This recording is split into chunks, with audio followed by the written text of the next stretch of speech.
Boa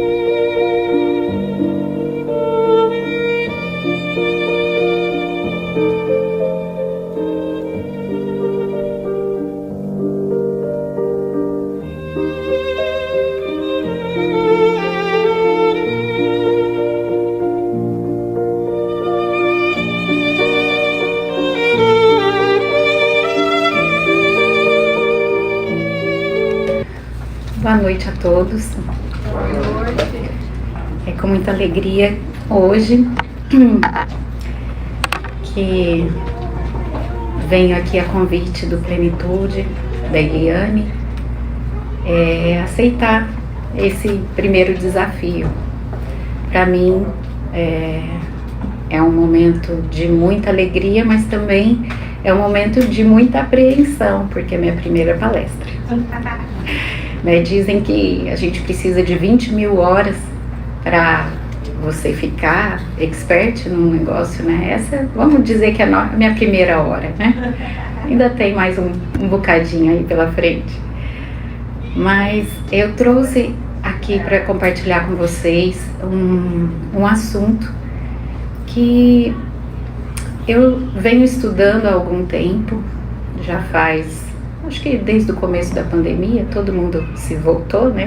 Assim, foi convidado a entrar mais em contato com esse assunto. E eu tenho estudado um pouco. E o pouco que eu sei, eu quero compartilhar com vocês. Aqui, nessa primeira imagem, né?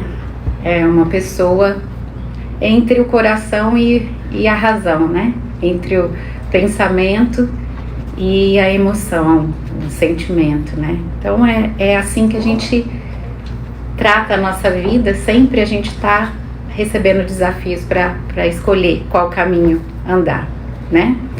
Mas eu gosto sempre de começar pela etimologia da palavra. O que é gestão, né? Muita gente confunde com gestação, mas gestão...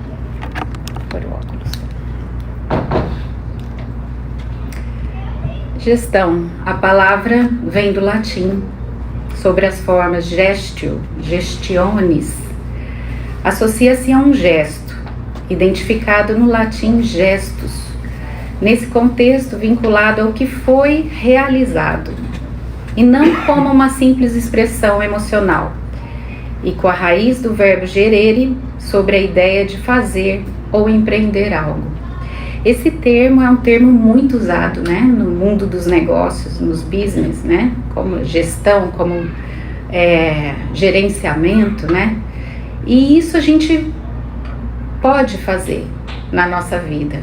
A gente não sabe, porque a gente não aprendeu, a gente não veio com manual, mas a gente consegue, tendo algumas ferramentas para que a gente possa conseguir.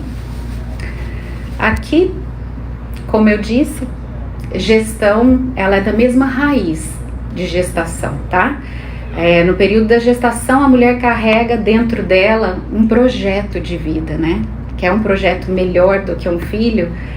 E uma gesta é a realização de algo muito relevante.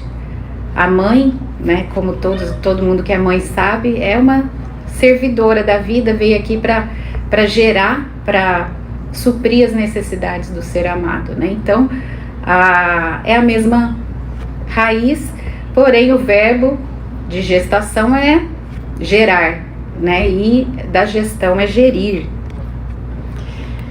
Vamos lá. E qual que é o papel do gestor, né? Gestor, isso eu tô trazendo uma parte meio mental agora, para depois a gente ir lá para emocional, tá? Mas eu gosto de explicar o sentido do tema mesmo. O gestor, ele é aquele que coloca em prática, é aquele que cria estratégias de maneira coordenada e coloca em prática uma série de ações, né? Ele faz um processo. Então, numa empresa, o gestor, ele vai pegar ele vai saber qual que é a meta, como é que ele vai conseguir aquele recurso e quais são os meios disponíveis que ele tem para conseguir determinado resultado, tá? Então, ele toma decisões para que ele alcance uma determinada meta. E será que a gente consegue fazer isso dentro de casa? Será que é tão fácil assim, né? Colocar uma meta, seguir, os filhos vão ser daquele jeito, você gerou o filho vai ser bonzinho, não vai chorar, não vai espernear, ele vai obedecer todas as vezes que você falar. Então é assim, né, Raoni? Vai ser assim? Raoni já tá preparando, ele já tá ele já é o gestor já na gravidez. Então, tomara que seja, né, Raoni? Senão você vai ter que gerir depois, né? Vamos aprender junto aqui. Manda pro RH. Manda pro RH, exato. E a etimologia da palavra emoção. Da onde vem a emoção, né? A imagem, ela fala muito de mim, né? Eu sou uma pessoa muito ligada a todas as manifestações artísticas e eu sou uma apaixonada pela arte, né? Então, pela arte, pela música, pela dança e pela pintura. Eu sou uma amante realmente da arte. E essa imagem, ela me emociona, né? E da onde que vem a emoção? Ela vem de um verbo latino que é emovere, onde o e, variante de ex, significa fora, e movere significa movimento. Ou seja, a emoção é uma reação a um estímulo, a gente recebe um estímulo e transforma isso em experiências subjetivas e alterações neurobiológicas. Vamos explicar melhor o que é isso, né, gente? Muito complexo. Você recebe um estímulo, uma pessoa vem e te faz uma surpresa, te fala alguma coisa, sei lá, que você não estava esperando, uma surpresa negativa, vamos dizer assim. Aquilo gera um estímulo interno, físico. Ele altera, seu coração começa a bater mais rápido, sua mão começa a suar frio. Então, esses estímulos são estímulos neurobiológicos, e o que passa na sua cabeça e o que você está sentindo, aonde você já está viajando, são as questões subjetivas. Então, toda vez que você é posto, como eu aqui fui posta, né, pela Eliane aqui na frente, eu tenho que controlar minha mão que está quase freezing aqui, minha perna que está tremendo, enfim, eu tenho que aceitar e saber controlar os meus estímulos neurobiológicos. Aqui também não interessa, né, Eliane? Tem que estar aqui.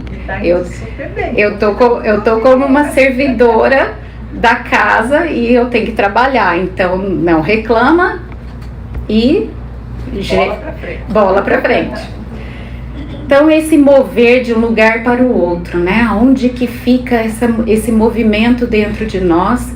Para onde que sai? Tudo aquilo que vem, igual um vulcão dentro de nós, ele tem que sair. Ele tem que sair para algum lugar. O que a gente faz com essa chama, com essa lava que está aqui dentro de nós? Para onde que nós vamos espirrar isso?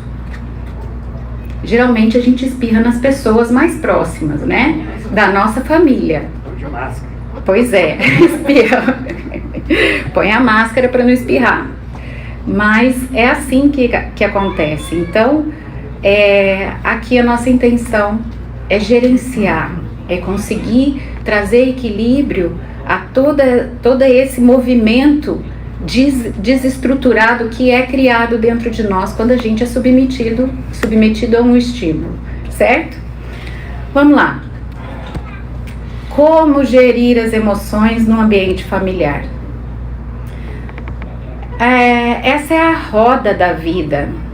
Quem já fez curso de administração, isso é muito falado nos cursos de administração, de PNL, né? Aqui estão todos os aspectos da nossa vida, né? Desde a família, trabalho, carreira, finanças, saúde.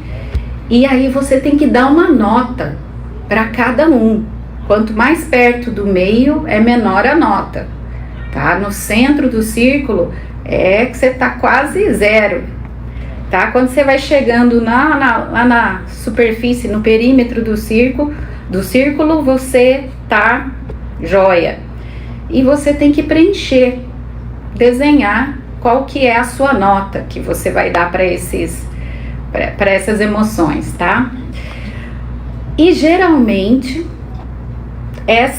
a gente leva um susto, né? Quando a gente preenche isso daqui, porque é totalmente inesperado. O certo seria que a gente fosse redondinho, bonitinho, né? Mas não é assim que acontece. Então, esse círculo é uma ferramenta que é utilizado muito em administração para que você consiga refletir aonde que você tá e aonde que a gente quer chegar. A gente quer chegar no equilíbrio das emoções. E aonde que eu tô hoje? De grau de desequilíbrio ou equilíbrio? Eu tenho que saber. Então, essa roda é um instrumento que a gente utiliza. Então, exige de nós, para preencher essa roda, capacidade de autoobservação e análise do grau de interação que temos com as outras pessoas. Enxergar de maneira mais verdadeira e lúcida nossa relação com o mundo, tá? Aqui é aonde a gente vai dar a nossa nota. E por que a gente faz isso? Para quê? Para que você vai preencher uma roda da vida? Porque a gente está aqui nesse mundo para a gente crescer como ser humano, né? Então, a gente não veio aqui a passeio. Cada dia é um dia precioso. Se você for parar para pensar, a gente que tem uma média aí de 80, 90 anos, né? De vida, um dia, ou vamos colocar um ano, um ano da nossa vida é 1/80. É significativo, né? Então, um dia é muito precioso. E a gente pode escolher o que fazer desse dia e como fazer desse dia. Então, a gente não pode começar o dia do mesmo e terminar da mesma maneira. O dia, ele tem que ser produtivo, ele tem que te gerar alguma informação. Você tem que sair e dormir melhor do que quando você acordou. Esse, teoricamente, é o que a gente quer, né? Vamos lá. Geralmente a nossa roda da vida é meio assim, né? Olha só. Finanças, trabalho, espiritualidade. Às vezes a pessoa é muito boa na espiritualidade e na família é um zero à esquerda. Então,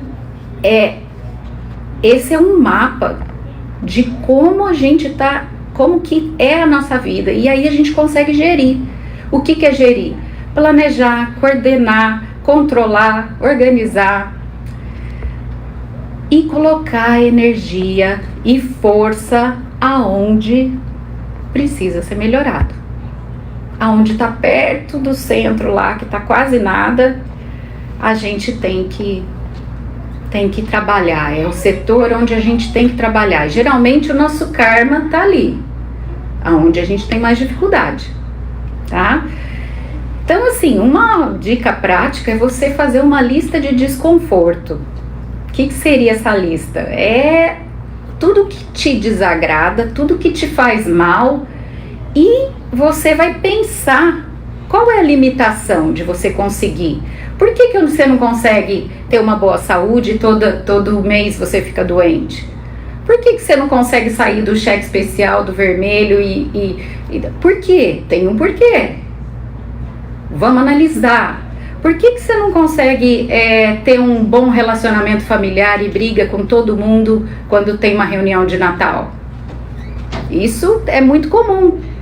Então, a questão de organizar, de conseguir se autoconhecer e se enxergar, essa roda da vida é um esquema que auxilia, dá um start para a gente poder seguir, tá bom? E temos uma má notícia, né?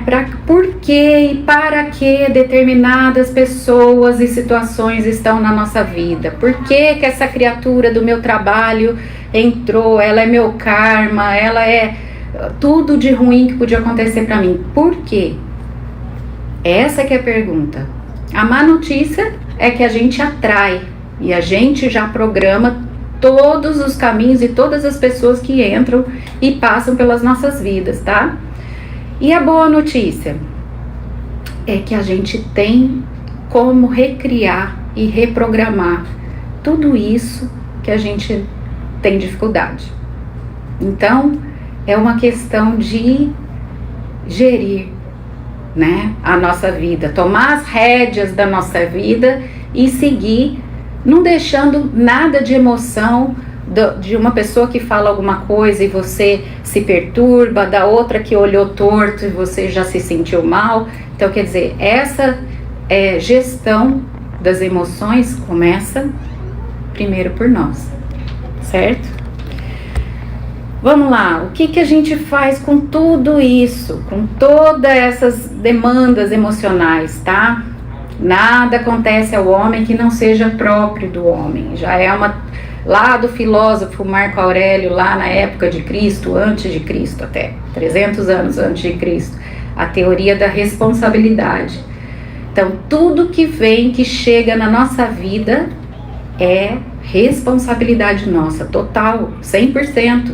Ah, mas o fulano fez aquilo pra mim. Você tem que aprender alguma coisa com aquilo, por isso que ele fez aquilo pra você. Então, é um novo modo de olhar as situações, tá? E atrair pra gente o que nos permite crescer, seja coisa boa ou ruim, a gente atrai. E se atrai, a gente tem que enfrentar. E essa é a nossa necessidade mesmo de experiência para crescer, o nosso karma, né? Que a gente conhece aqui como nosso karma. E o plano de vida, quando a gente reencarna, a gente já traça um plano de vida, né? E de todo mundo eu tenho certeza que seria mais ou menos esse, sair do outro lado, né? Melhor do que quando entrou. Então, a gente tenta a todo momento fugir da impotência diante das dificuldades, igual eu tentei fugir de você, Eliane, juro. Mas eu não consegui e eu fiquei com vergonha de falar não, na verdade, sabe? Eu tinha que encontrar uma saída, eu tinha que decidir. Semana passada eu quase te liguei e falei, Eliane, põe alguém no meu lugar, porque eu tava assim, já me dando dor de barriga desde a semana passada. Mas enfim, eu escolhi e tomei a decisão de estar aqui hoje, tá? Ou seja, a gente escolhe a todo momento. 100% do tempo a gente está fazendo escolha, a gente está tomando decisão. Então, que essas decisões sejam o mais abençoado possível, né? Olha só, isso é uma coisa assim, é uma pérola que eu quero trazer para vocês, que é uma escala de frequência vibracional das emoções. É bacana a gente conhecer, né, esse médico psiquiatra que desenvolveu essa escala de consciência e de emoções. Ele foi um grande estudioso da física quântica, David Hawkins.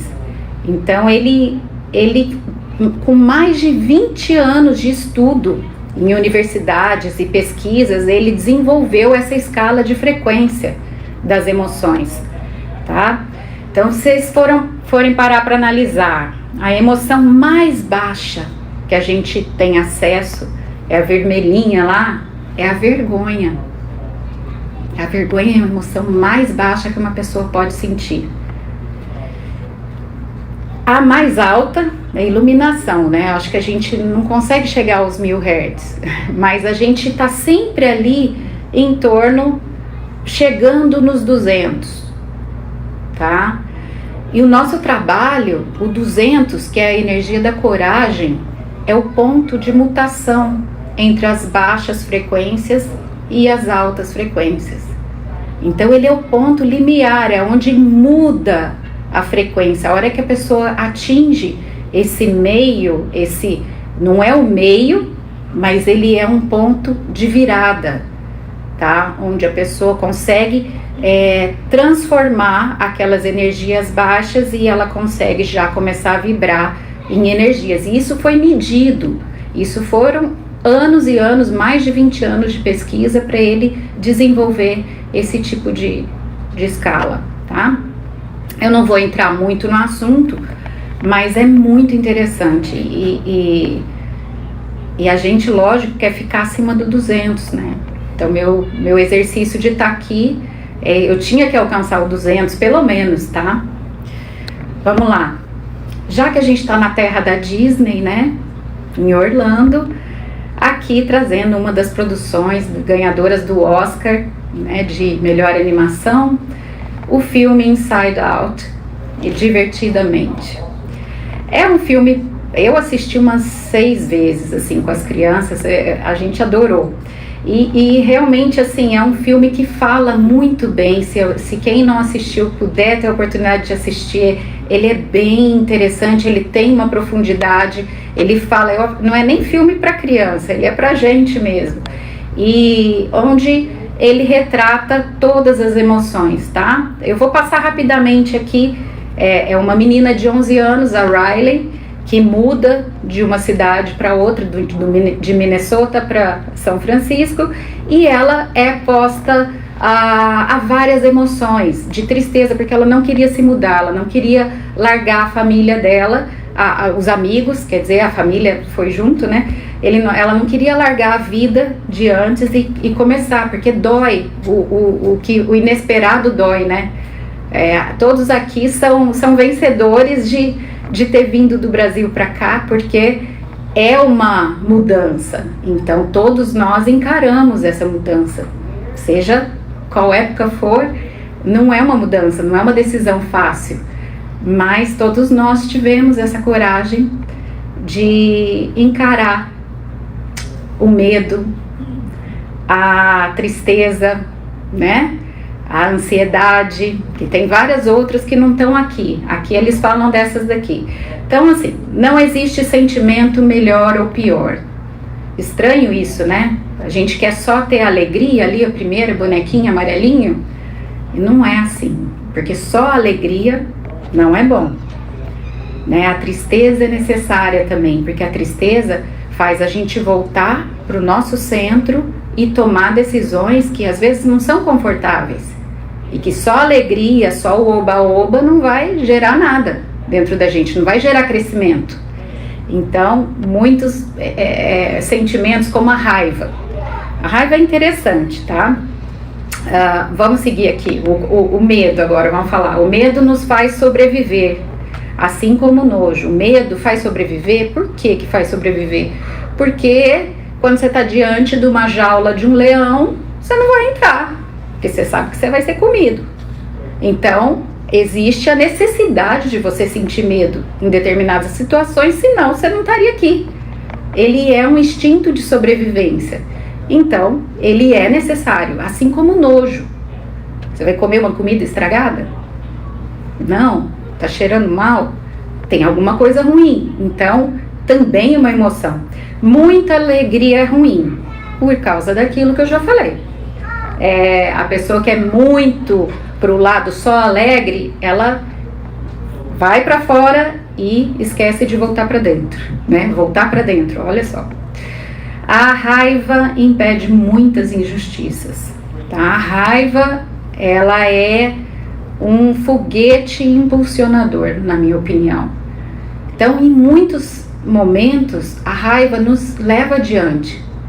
A raiva, quando a gente sente uma coisa, nesse caso aqui, que ela impede muitas injustiças, ela evita a gente a concordar com o que a gente por dentro não sente que está certo, né? Então, você é impulsionada, ele é um foguete impulsionador. Eu gosto muito da raiva, só que tem que ser direcionada e controlada a intensidade, mas ela é uma energia, uma emoção muito importante. E no filme eles criam, é fantástico, gente. As memórias, elas são bolinhas brilhantes, são memórias de tristeza, são memórias de alegria, são memórias dela da infância, dela engatinhando, dela jogando hóquei. Ela cria todo, e a gente guarda as memórias. Você pode perceber que as memórias que a gente tem na nossa cabeça, ela está associada a uma emoção, ou uma memória muito negativa, que você sentiu muita dor ou um desespero, ou ela é uma memória de muita alegria, de muita felicidade, de muita expansão. Então, a memória define e influencia a personalidade da pessoa. Nós temos um verdadeiro arquivo de memórias dentro de nós.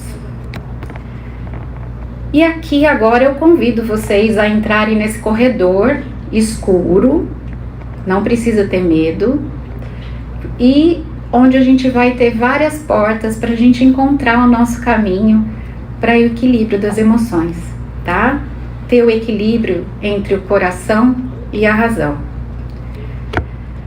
Então eu acredito que essas 7 portas para o equilíbrio das emoções no nosso lar é parte de nós desenvolver algumas habilidades, tá? Primeiro, comunicar, proteger, criar, inventar, aceitar, servir, agradecer, voltar para si. O que tem a ver uma coisa com a outra, hein? Vamos lá. A primeira, comunicação. O que é comunicação? É você reproduzir alguma coisa e a pessoa que está do lado de lá compreender o que você está querendo passar. Tá? Dentro do ambiente familiar, às vezes a gente não tem uma boa comunicação. A gente não tem um bom laço. E a gente tem que criar uma ponte. Seja de qual maneira for, para você conseguir acessar. Você pega um filho que é, né, que tem alguns problemas, ou você pega um marido onde você não tem uma grande conexão, você tem que criar uma ponte, tem que criar um vínculo, senão você não comunica. Tá certo? Então, é aonde a gente tem que desenvolver dentro de nós a empatia. E a empatia não é só se colocar no lugar dos outros. A empatia que se coloca no lugar dos outros, que você vai entender. Não. É despir-se da sua personalidade e entender o mundo pelo ponto de vista do outro. Porque você tentar entender, eu vou me colocar no lugar do... Não. É tirar, desfazer. É tirar aqueles condicionamentos que você já tem, se colocar no ponto, no olhar do outro. Aí você consegue. Então, Jung já falava, diante de um coração humano, seja apenas outro coração humano. Então é chegar, é conseguir comunicar. Eu gosto muito dessa imagem. Ela diz, eu não preciso nem explicar. Ela é uma imagem muito profunda e ela comunica a falta de comunicação. Ela nos fala, então quando você está do ponto de vista da mulher, você não vê o que o homem está sofrendo. Isso é muito comum nos nossos relacionamentos. Então você exige uma coisa de uma pessoa, mas por que ele não está me puxando? Por que ele não tem força? Por que ele não joga uma corda? Por que ele não faz isso? E você não sabe o que está atrás dele. Então a gente tem, né, o impulso julgador de querer julgar e querer sempre o outro. Da mesma maneira que no ponto de vista dele, ele não está vendo o braço da mulher ser picada pela cobra. E aí tá falando, por que ela não dá outro braço? Por que não sei o que? Então, olha o conflito entre casal, né? Cada um tem suas dores, cada um tem sua vida pregressa na infância, suas dificuldades, seus medos, suas raivas, seus desconfortos para lidar. E a gente fica querendo cobrar uma pessoa perfeita, sendo que nem a gente é. Então vamos lá, e não existe, esse ponto é onde a gente tem que desenvolver a empatia. Existe vários tipos de comunicação não verbal, tá? Um sorriso, ele já comunica, um olhar já comunica. Então mesmo que você não possa dizer uma palavra, quando tiver chance, você tem outros modos de comunicar. Criar situações que possibilitem conexão no lar, tá? E não desistir, persistir, gente. É difícil. A relação entre as pessoas é o nosso maior desafio aqui. Se não tivesse pessoas, não teria desafio. Então, é a gente desenvolver a nossa capacidade de comunicação, mesmo que ela não seja através da fala, que a gente consiga criar um diálogo com respeito, com acordo, saber também desacordar, não concordo com isso, mas de uma maneira tranquila. Você não precisa concordar com tudo, você pode discordar do outro, e até deve, mas com gentileza, com harmonia, e isso que traz um equilíbrio, um início do equilíbrio. A segunda porta, a proteção. Você, como gestor do lar, você é responsável por proteger o seu lar, tá? Proteger seus filhos, proteger sua família, proteger seu cônjuge, mas desenvolver a autonomia, tá? Aqui eu gosto dessa imagem do casulo da borboleta. Eu lembro muito dos filhos, né? Dá uma vontade, a hora que a borboleta tá ali apertadinha, a gente conectando, né, fazendo uma metáfora com nossos filhos, dá vontade de abrir um pouquinho o casulo, né, para ela ter mais facilidade, porque ela tá lá tentando se debater e você vê que o filho tá indo por um caminho que você não tem como, você pode ir até determinado ponto, depois você não pode ir mais. E aí você tá querendo abrir um pouquinho o casulo para facilitar, mas a gente esquece que se a gente abrir um pedacinho do casulo, ela não vai ter a força necessária para bater as asas e voar. Ela está condenada à morte, ela não tem como voar. Se vocês fizerem essa experiência e ajudarem a borboleta a abrir o casulo, vocês vão ver que ela não vai voar. Porque é esse momento do impulso das asas, de romper o casulo, é onde ela ganha força nas asas. E aí ela voa. Tá? Então, pensar sempre nisso, porque às vezes a gente quer ajudar e a gente atrapalha. Eu achei interessante essa história, não sei se vocês conhecem a história de Thomas Edison. Eu não vou falar da história, da biografia dele, que é um dos maiores inventores do século XIX, e ele é o inventor da lâmpada elétrica, entre outras invenções, telégrafo, enfim, todas aquelas... mais de 1000 invenções, mas eu não quero falar da vida dele, eu quero falar do desafio da mãe dele. A mãe dele, para mim, foi uma dos maiores exemplos de gestão. Ele era uma criança muito inteligente, fora, out of the box.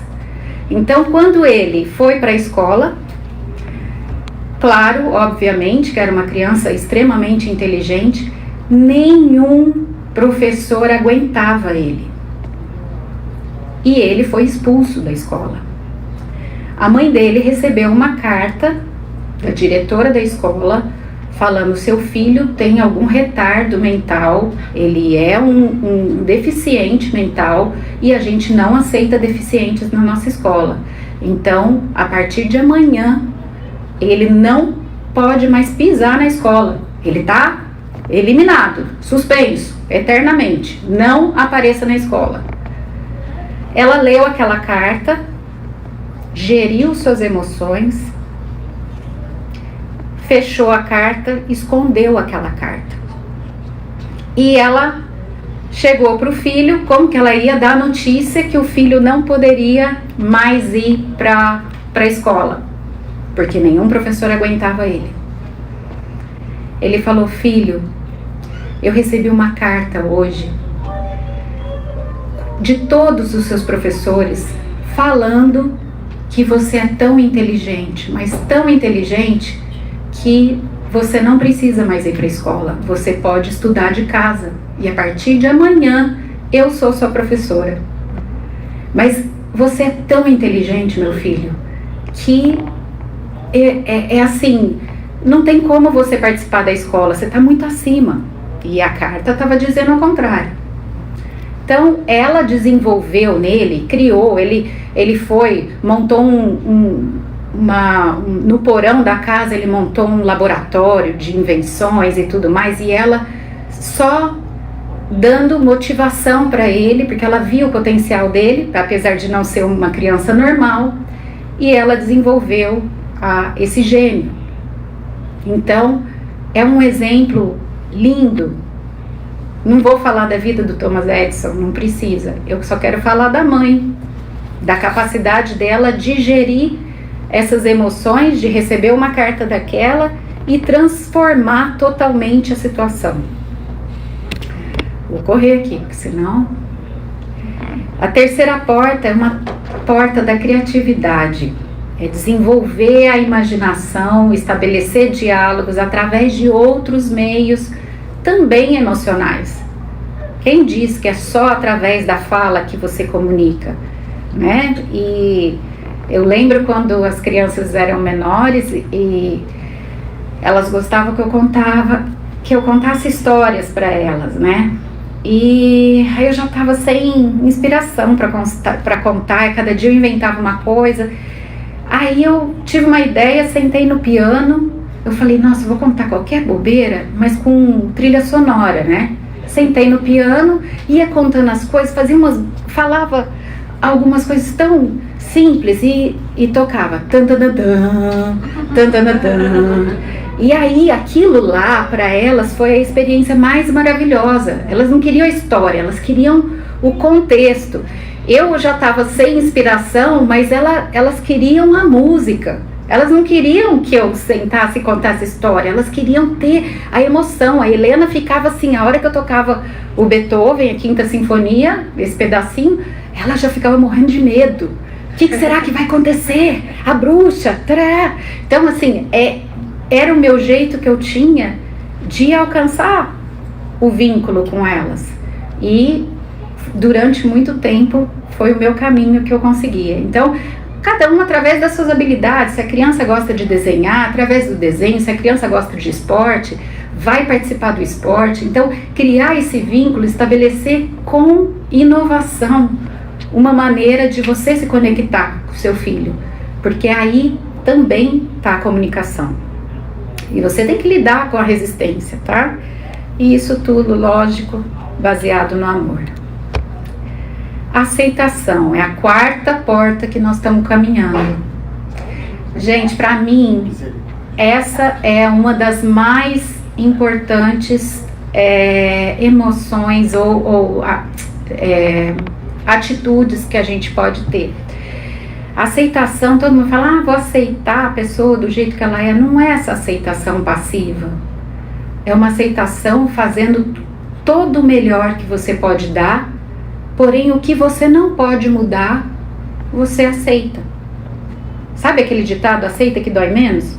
É aquilo, mas é aceitar de coração limpo, não é aceitar só da boca para fora. Então, aceitar é deixar o fluxo da vida correr sem resistir, sem se apegar no resultado. Eu vou fazer isso porque eu quero que ele seja isso, eu quero que meu filho seja médico, eu quero que meu filho seja...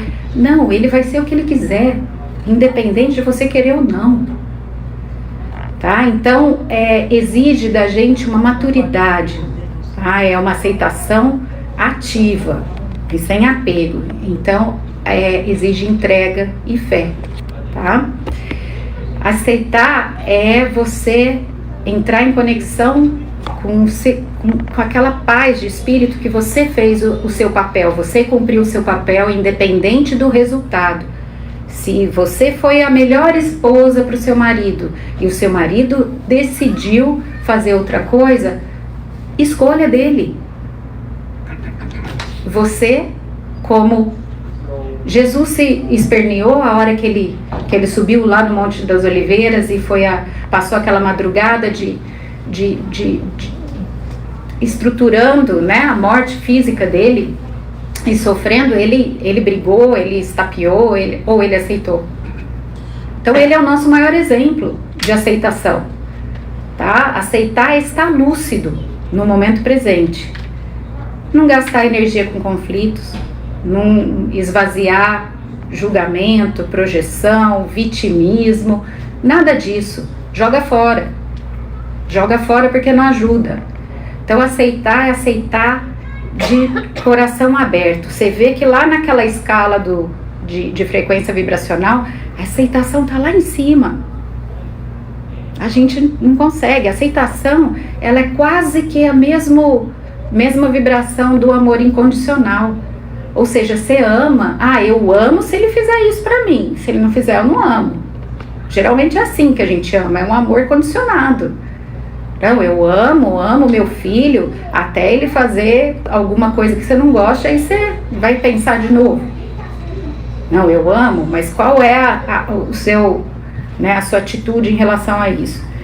Então, vamos lá. A quinta porta que nós estamos adentrando é a porta do servir. Mas o que tem a ver o servir com a comunicação, com o equilíbrio das emoções? Tudo a ver. Tudo a ver.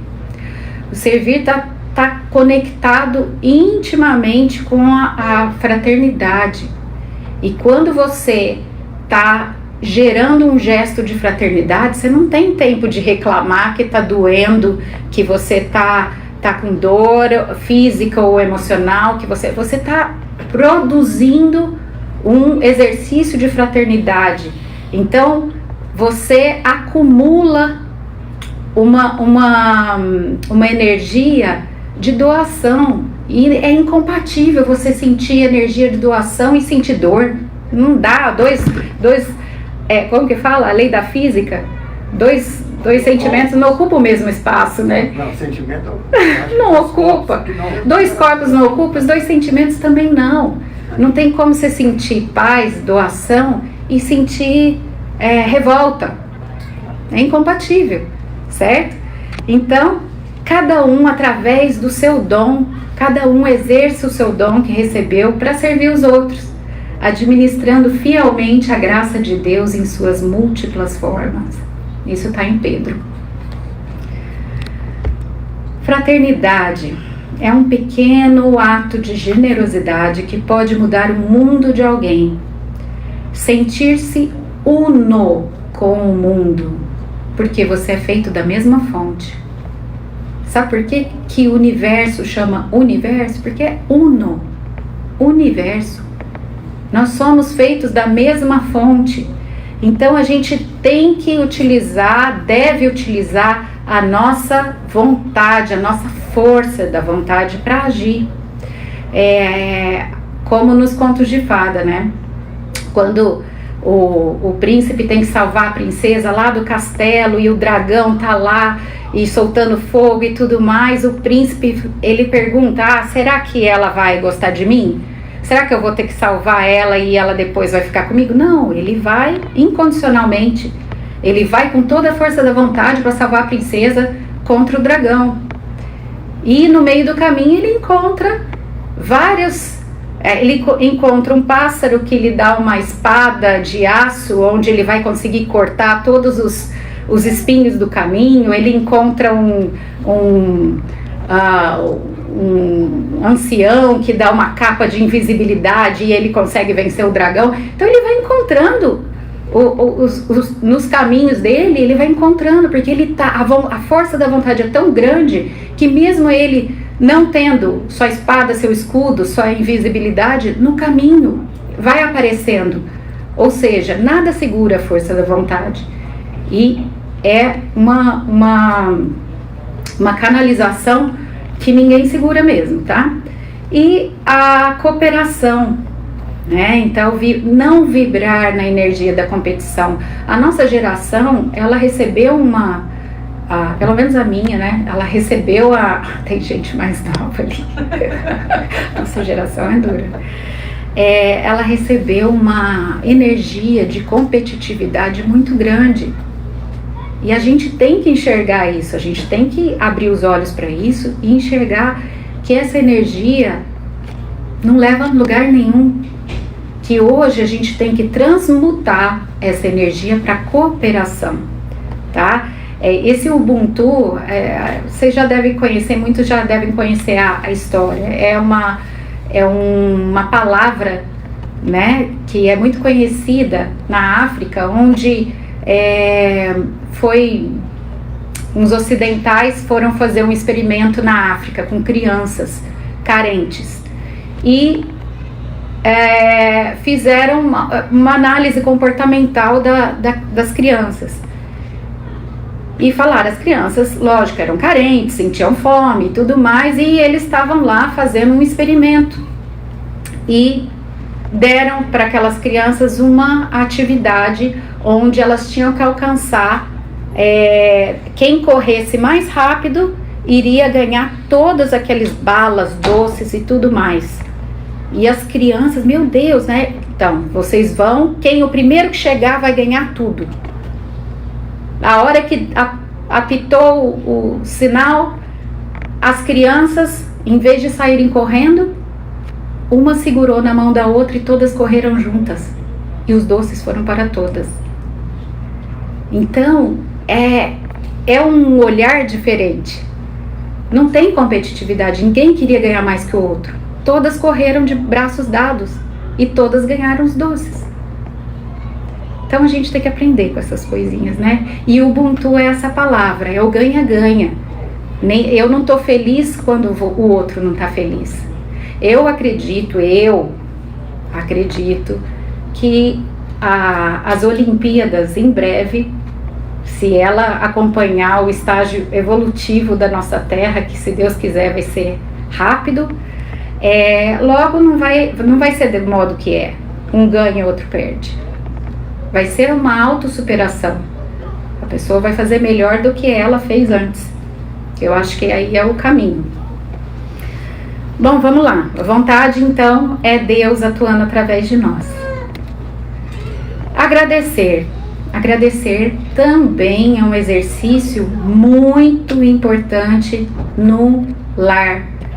Quando você coloca e você fala para as suas crianças quais que foram os mistérios do dia. Quando eu falei isso para Malu a primeira vez, ela falou, mistérios do dia? Eu falei, quais foram os seus mistérios? O que você aprendeu hoje? Ela, aprendi a tocar violão, aprendi a tocar uma música e tal. Se eu perguntasse, oi, tudo bem? Como que foi sua escola? Foi bom. E só. Então, quando eu perguntei quais são os seus mistérios, é um jeito de comunicar, né? Ela interessou e ela me respondeu, me deu detalhes, coisa que adolescente é sim, não e quando fala, né? Então, agradecer os benefícios da estrada, compreendendo erros e acertos, tá? Não há nada melhor para fazer por quem amamos do que despertar aquilo que é divino em nós. Ou seja, tudo vai voltando para nós, né? Você percebe que desde o começo, desde a comunicação, tudo aquilo que a gente foi passando, todas as portas, ela exige um esforço gigantesco nosso para gerir tudo isso. Nós, como pais, mães, esposas e esposos, é um exercício muito grande. Então, agradecer. Nenhuma experiência por acaso. Onde dói é onde a gente tem que olhar, é onde a gente tem que cuidar, tá? Admitir que dói, chegar para um filho e falar, eu não tô bem, eu tô sentindo muita tristeza. Colocar os nominhos, sabe? Dar o nome aos bois. O que eu tô sentindo? Como é que eu vou falar se eu não sei o que eu tô sentindo? Mãe, por que você tá sentindo muita tristeza? Porque eu esperava isso de você. Eu sei que eu não posso esperar. A gente cria as nossas expectativas e muitas vezes a gente é frustrado. A gente quer que a pessoa seja aquilo e a gente não tenha a aceitação daquilo que a pessoa é. A gente quer que a pessoa seja do jeito que a gente quer. E ela não vai ser, porque ela é ela. Se ela fosse a gente, ela não ia ser ela. Como diz o Rafael, né? As pérolas do Rafael. Rafael, assim, ela é ela. Meu marido, para quem conhece, ele sempre tá dando umas pérolas. Vamos lá. E a última porta, voltar para si. Tudo converge para cá, tá, gente? Criar esse vínculo com a gente mesmo, ter esse diálogo interno, não é monólogo, é diálogo, tá? É esse diálogo, enxergar as dores, porque a gente tem vários dentro de nós, né? Essa história dos lobos, algum de vocês já devem conhecer, é um velho ancião, gostava de contar histórias. Na verdade, ela é uma história dos índios Cherokees aqui dos Estados Unidos, né? onde um velho índio sempre chamava seus 2 netos e sentava com eles à luz do luar para contar histórias. E um dia que ele sentou, ele começou a ficar nervoso, começou a gritar, e os meninos ficaram assustados. Mas vô, o que você está sentindo? O que está acontecendo? Ele falou: eu estou tendo uma briga comigo mesmo. Eu tenho 2 lobos dentro de mim. Um lobo que está com raiva, nervoso, tá soltando fogo, e o outro lobo que é bonzinho, compassivo, generoso. E aí tá essa guerra. Eu não sei quem que vai ganhar. E ele gritava, esbravejava, e ele acalmava. Ele gritava, e os meninos com o olho arregalado desse tamanho falavam: vô, e aí? Quem vai ganhar? Ele falou: aquele que eu alimentar, aquele que eu nutrir. Vai ganhar aquele que eu der força, porque o pensamento da gente é a nutrição da nossa emoção. Quando a gente pensa, a gente coloca energia ali naquele pensamento, e o pensamento explode. Ou não, a gente põe panos quentes, abafa a brasa, né? Não deixa aquilo lá explodir. Então, a história dos lobos é realmente aquele que vai ganhar, é aquele que for mais alimentado pela pessoa que está alimentando, que somos nós. Por isso exige uma grande observação. É um exercício de observação diário. É buscar as nossas dores de infância, dores que ficam nos perseguindo. Vocês sabem como que a gente presta atenção quando a gente tem uma dor e que às vezes está no nosso inconsciente, conscientemente a gente não tem acesso a essa dor. Mas quando começa a repetir várias situações, você repete: mas toda vez isso, mas isso de novo, mas isso de novo, ali tem uma dor.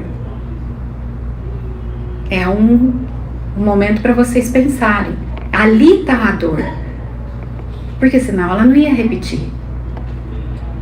A pessoa que passou na prova, ela não precisa repetir de ano, tá? Então vamos lá, a dor é um veículo de consciência, ela é uma amiga. Tanto a dor física quanto a dor emocional. Quando dói, a gente não precisa fugir dela. Olha com ela, acolhe. Geralmente ela está lá atrás, ou até em outras vidas. Ela pode estar nas nossas experiências de infância e pode estar lá onde a gente não tem nem acesso.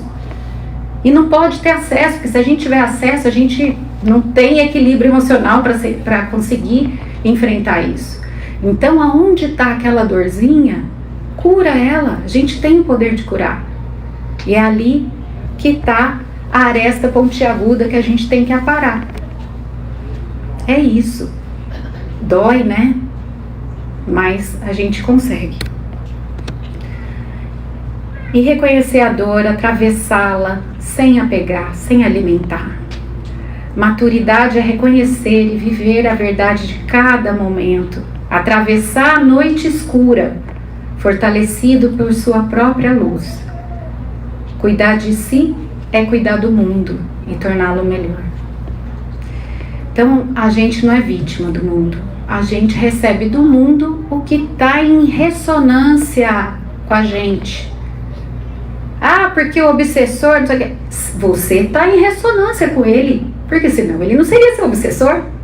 Ou ele nem seria. Ah, mas ele é obsessor do outro, não é meu. Se não tivesse em ressonância com você, você nem conheceria o outro. A ressonância, se está aqui, é porque a gente tem que aprender. Então, tem que aceitar, aprender e co-criar, reprogramar tudo isso. Como que a gente vai fazer isso, gente? Tão difícil? Autoconhecimento, que são os estudos. A gente ficar alerta. Tá aqui. Quem tá aqui é porque essa sala cheia, tão bonita e tá querendo se melhorar. Porque senão não estaria aqui. Pra que viria aqui?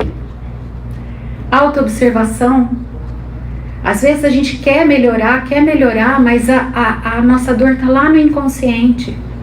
Aí faz aquele exercício que eu falei, tá repetindo, gente, tem alguma coisa. Medita, vai para dentro de si, tenta puxar essa memória, tá lá atrás, são as bolinhas do Divertidamente, tá lá atrás, acessa essa memória que você consegue se libertar dessas emoções. O autocontrole das emoções e a meditação, ela traz esse esvaziamento, né? Que a gente é cheio de barulho interno, cheio de condicionamento, cheia de dor, cheia de tudo. Então, com a meditação a gente serena e consegue ficar mais lúcido. Voltar-se para a luz interior, que nunca se apaga. Buscar a solução com o coração, para conseguir alcançar a plenitude de consciência. Por isso que nós estamos aqui no Plenitude, não é, seu Geraldo? Estamos aqui para... A plenitude a gente já tem, só não tem a consciência, né? Mas a gente chega lá. E finalizando aqui 10 diquinhas práticas. Eu sou daquela que, se eu não sair com coisas práticas para o meu dia a dia, já está acabando, né, Alexandre? Foi ótimo. Se eu não sair com dicas práticas para eu agir daqui 1 minuto, para mim não serviu nada, né? Sócrates, o antigo filósofo, já falava, só é útil o conhecimento que nos torna melhores. Então, se a gente não pegar esse conhecimento e transformar em atitudes práticas, valeu nada. Vocês vão sair daqui, não vão esquecer nem do que eu falei, não vão nem lembrar. Daqui 1 hora, do que ela falou, nem lembro. Quer dizer, se um de vocês sair com uma coisinha, já tô feliz. Um só. Já alcancei minha meta, né? 10 dicas práticas. Apreender a realidade. Observação isenta de julgamentos. Como que a gente faz isso, gente? Sem condicionamento. Sem ficar preso a experiências passadas. Sem auto-boicote. É um exercício diário, é uma luta contra o lobo interno que habita em nós. Nós temos 2, o bom e o mal. A nossa vida dual, a gente tem os 2 lados, o bem e o mal a todo momento, as situações aparecem na nossa vida. Então, como quebrar essa resistência de, não, eu sempre vivi assim que eu vou ser? E se você mudar o comportamento com o seu filho, com o seu marido, imagina o susto que ele vai levar. Fala, não, ela era previsível, agora não é mais. Muda o comportamento, muda a faixa vibracional, muda o ciclo vicioso, entra no ciclo amoroso, né? Sai do ciclo vicioso de um levou, recebeu, né? Bateu, levou. Então, isso tudo, quando você consegue ter o discernimento, é uma nova forma de viver o mundo. É a magia dos inícios, né? Depois dessa noite a gente vai dormir e a gente sabe que amanhã vai amanhecer. É uma tela em branco para a gente escrever o nosso novo dia. E a gente não pode desperdiçar essa tela em branco, gente. Tem muita arte para fazer, tem muita coisa boa, tem muito caminho para seguir. Segunda dica é viver o agora, o momento atual. Não ficar preso lá no passado. Tem gente que vive de passado, né? E o passado dá aquela melancolia, aquela depressão, e a pessoa fica presa no passado. Ou ela vive no futuro, ela tem aquela ansiedade crônica de ficar pensando no futuro. E ela esquece do momento agora, só existe aqui, agora. Tudo que você vai fazer depois daqui, não fica pensando, porque nem existe. Sabia que tem um estudo estatístico que 95% das nossas preocupações, 97% das nossas preocupações não se concretizam. 97%. 3% a gente resolve, né? Mas 97% é a criação da nossa mente. E a gente insiste em viver no futuro. Então, o agora é um presente, por isso que chama presente, né? Terceiro, extrair o melhor das situações, sempre exaltar o bem, sem julgamento, com a mente desimpedida, sem máscara. Mesmo na época de Covid, a gente pode desmascarar os nossos condicionamentos. O pensamento pode nutrir as emoções, tanto para o bem quanto para o mal. Então vamos desenvolver essa força divina do amor, porque amar é uma escolha, amar é uma escolha, tá? Eu ia contar uma história, mas estou atrasada, então não vou contar. Encarar e nomear, dar nome aos bois da emoção. O que eu estou sentindo? Por que eu tive essa reação? Por que eu recebi aquilo e eu tive aquela reação tão, né, exagerada? E aí a gente não pode bloquear as emoções, falar, vamos bloquear, vamos controlar e dominar as emoções e eu vou... Não é assim. Você tem que enxergar ela, olhar para ela e saber de onde que ela vem, acolher. Igual um filho, quando você acolhe, você tem que acolher a sua emoção. Eu tô com raiva? Não estou com raiva. E por dentro tá se corroendo assim, né? Não estou com raiva. Como não tá com raiva? Tá com raiva. Da onde vem a sua raiva? Olha para ela. Conversa os dois lobos. Eles podem conversar. Olha da onde que tá saindo essa raiva. E aí você consegue olhar o movimento e a sombra que ela cria em você. Se você não olhar agora, vai repetir. Vai repetir, uma hora você vai ter que olhar. Ou vai morrer com a sombra. A sombra é um termo que é muito usado na psicologia, tá, gente? Às vezes eu falo a sombra... Enfim, assumir a responsabilidade e as rédeas sobre suas emoções. O que nós não dominamos torna-se autônomo. Se a gente não domina a raiva, se a gente não domina o medo vai nos conduzir. Ele vai ter as rédeas e ele vai te levar para onde ele quiser. Ou vai te paralisar, porque o medo exagerado paralisa. Não deixa você fazer nada, porque você está com medo. Fica quieto. Você não vai adiante. Eu quase me paralisou, viu, Eliane? Quase. Não era para eu estar aqui. Enfim, o controle dos corpos. Você já pensou? Hoje a gente fala assim, eu quero ir para aquela sala. Eu vou, minha perna obedece. Minha perna vai para cá, vai para lá. Eu quero pegar esse microfone. Minha mão obedece. Você já pensou quando a gente estiver no estágio da gente falar assim, minha raiva me ajuda a fazer isso. O meu medo diminui. E ele, né? A gente modular igual modula um radinho.